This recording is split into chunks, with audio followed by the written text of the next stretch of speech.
अस्सलामु अलैकुम सामीन। 3 सफ़र मुज़फ़्फ़र और 9 अगस्त है।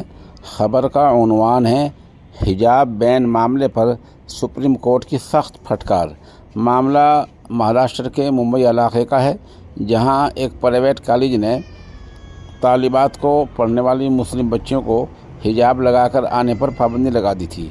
सुप्रीम कोर्ट ने अगली सुनवाई तक इस पर राहत दी है और कॉलेज की इंतज़ामिया पर सख्त फटकार लगाई है। और सुप्रीम कोर्ट ने कहा है कि ये बच्चियों को कैसे तौर पर ख़ुद कफ़ील बनाया जा रहा है। लड़कियां क्या पहनना चाहती हैं ये उन पर छोड़ देना चाहिए। ये बदकिस्मती वाली बात है कि आज़ादी के इतने सालों बाद भी लड़कियों के पहनावे पर इस तरह के बैन की पाबंदी की बात कही जा रही है। अदालत ने यह भी कहा कि क्या बिंदी और तिलक लगाने वाली लड़कियों पर भी बैन लगेगा। मुंबई के NG आचार्य और DK मराठे कॉलेज ने हिजाब, नकाब, बुरका, स्टोल, टोपी पहनने पर बैन लगाया हुआ था। इसके खिलाफ 9 तालिबात ने पहले मुंबई हाई कोर्ट का रुख किया था, लेकिन हाई कोर्ट ने इस अर्जी को खारिज कर दिया था, जिसके खिलाफ मामला सुप्रीम कोर्ट आया था। दरअसल ये बैन हिजाब, नकाब, बुरका, स्टोल, टोपी पहनने पर भी था।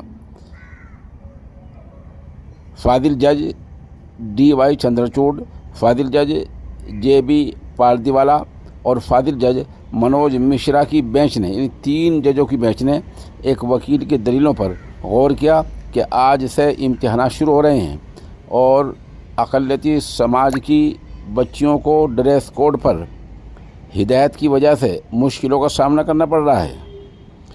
जैसे अब्दुल क़य्यूम समेत अर्जी गुजारों की तरफ से पेश वकील ने हबीबा जैदी ने मामले पर फौरी समाअत की गुजारिश की और कहा कि कॉलेज में यूनिट टेस्ट शुरू हो रहे हैं। इस पर CJI ने कल ही कह दिया था कि इस पर आज यानी जुमे के दिन समाअत होगी।